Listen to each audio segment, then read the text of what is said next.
The knock on my door wasn't a neighbor. It was a sheriff, holding a lawsuit claiming I owed $47,000 to an HOA I'd never joined. 3 minutes later, I would flip the entire case upside down and dissolve Karen's empire. But first, what would you have done? For 12 years, my little patch of land was paradise. 2.5 acres of quiet freedom, a workshop I'd built with my own hands, and a creek running between me and the cookie-cutter subdivision across the water. That subdivision had lawns trimmed with rulers, homeowners checking mailboxes like spies, and rules dictating what color your blinds could be. But on my side of the creek, life was simple and life was mine. After my divorce, it was just me and my 16-year-old daughter, Emma. I built her a tree swing by the creek. She caught tadpoles in jars and studied stars from the back porch. My workshop kept food on the table. I fixed electrical systems, plumbing, whatever honest work came my way. That land wasn't just property. It was independence. No HOA meetings, no monthly fees, no strangers telling me what my fence should look like. At least that's what I thought. Because across the creek lived Karen Whitmore, queen of the HOA. And one morning, she decided my freedom was her personal problem. I first met Karen at the mailbox. It was a Tuesday, I still remember, because she marched across the street with pearls on her neck and a clipboard in her hand like she was inspecting troops. The crunch of her high heels on my gravel driveway sounded like an invasion. "Your workshop violates neighborhood standards," she announced without so much as a hello. I looked at her, then at her mansion across the creek, then back at my workshop. "Ma'am," I said evenly, "I'm not in your HOA." Her smile could have frozen hot coffee. "We'll see about that." That was 18 months before the lawsuit arrived. 18 months of her arms folded at her window whenever I ran my saws. 18 months of her photographing visitors like she was building a case file. 18 months of me ignoring her and sipping coffee like her antics were background noise. But ignoring Karen only made her more determined. To her, every inch of my property was an affront to her perfect kingdom. And to me, every inch was a reminder that she had no power here. Or so I believed. Because Karen wasn't just nosy. She was relentless. And she had one weapon I didn't expect. Paperwork. The first violation notice showed up tucked under my windshield wiper the morning after Emma's 16th birthday. We'd had a small barbecue. Music until 9:30, burgers on the grill. Perfectly legal. But apparently, fun was an HOA violation in Karen's eyes. The notice listed my workshop, my gravel driveway, even the garden fence I built with Emma as unauthorized modifications. Each carried a $500 fine. I crumpled it, laughed, and tossed it. Then came the certified letters, thick envelopes printed on glossy legal paper. They read like a nightmare checklist. Non-conforming materials, unapproved structures, landscaping inconsistent with community standards. Never mind that my property wasn't in her community. Police even showed up twice after Karen called in noise complaints. Both times, the officers found nothing wrong. One even stayed for a burger, shaking his head at how ridiculous it was.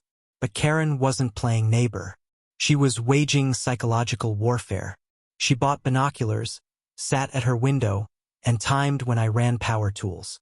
Emma noticed her car parked by the creek with a camera, photographing our house like a paparazzi. That's when I started documenting everything. Security cameras, copies of every notice, a log of every coincidence. Because while Karen thought she was breaking me down, she was really building my case. Still, nothing prepared me for the morning a sheriff knocked on my door with papers that could have destroyed everything I'd built. I'll never forget the weight of that envelope. Inside, a lawsuit claiming I owed $47,000 in accumulated HOA fines. According to Karen, my property fell within HOA jurisdiction due to boundary shifts of Willow Creek. Boundary shifts? Water doesn't rewrite property deeds. The lawsuit demanded I immediately comply with all HOA rules, tear down my workshop, and pay her legal fees. In other words, hand over my freedom and my livelihood. Emma read the paper and whispered, "Dad, she's lost her mind." But Karen wasn't crazy.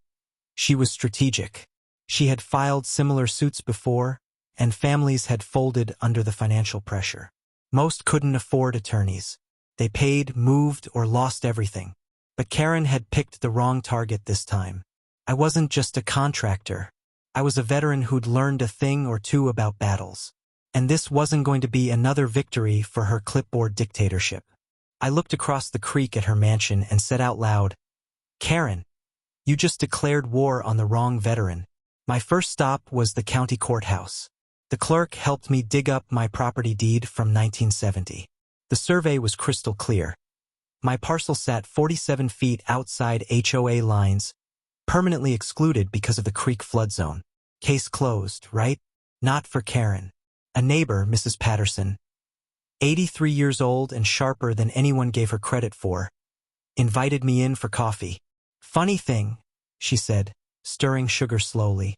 "When they built Willowbrook, Brad Whitmore, Karen's husband, pushed approval through the county. His company built most of those homes. But the original plans always excluded your land. Everyone knew it. That clicked into place like puzzle pieces. Brad was a county planning commissioner. Conflict of interest didn't even begin to describe it. Then came the bombshell. The HOA incorporation documents listed my property as a member lot. But the supposed signature belonged to the previous owner, signed 6 months after he died. Forgery. With every record I uncovered, Karen's empire looked less like a neighborhood association and more like organized fraud. And I wasn't the only one. Other families came forward. The Kowalskis forced to tear down their kids' swing set. The Rodriguezes, who'd moved after Karen harassed them into foreclosure. We weren't victims anymore. We were witnesses, allies, a resistance. Karen thought she was suing one man. In reality, she was about to face an army. The county commission hearing was standing room only. News cameras rolled. Karen arrived in pearls, armed with charts and photographs of my workshop. "This illegal structure is destroying property values," she said, her voice trembling with rehearsed outrage. Then my attorney, Janet, laid out the evidence with surgical precision. The deed proving my exclusion. The environmental study excluding my lot for flood protection.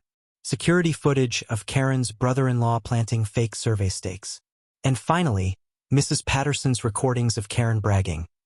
"Working families can't afford lawyers. We just bury them in paperwork until they move." A management company rep stood up and announced they were cutting ties immediately due to financial irregularities. Translation: Karen had been using association funds to fuel her personal war. Within minutes, the commission voted. Willowbrook Estates HOA was declared fraudulent and legally void. Every fine, every lien, every violation erased. Karen's meltdown was spectacular. She screamed about conspiracies, tried to grab the microphone, and had to be escorted out by security. Cameras caught it all. By the time the evening news aired, she wasn't the HOA president anymore. She was the neighborhood tyrant who self-destructed on live television. In the weeks that followed, everything flipped. Families got restitution. Brad was suspended from his county job, facing investigation. Karen's house went up for sale. Her empire dissolved in less time than it takes to mow a lawn. Meanwhile, our neighborhood changed. No more rulers measuring grass. No more fear of letters in the mailbox. We reorganized into a voluntary neighbor association, led by Mrs. Patterson, whose first rule was simple: be kind or be quiet. Emma smiled again, hosting friends in the backyard without worrying about surveillance. The creek ran freely, as if celebrating with us. And my workshop, it became a gathering place for real community, built on trust instead of threats. Karen tried to control us with fear. In the end, she gave us freedom instead. So that's how one HOA tyrant sued me, and ended up dissolving her entire kingdom in 3 minutes flat.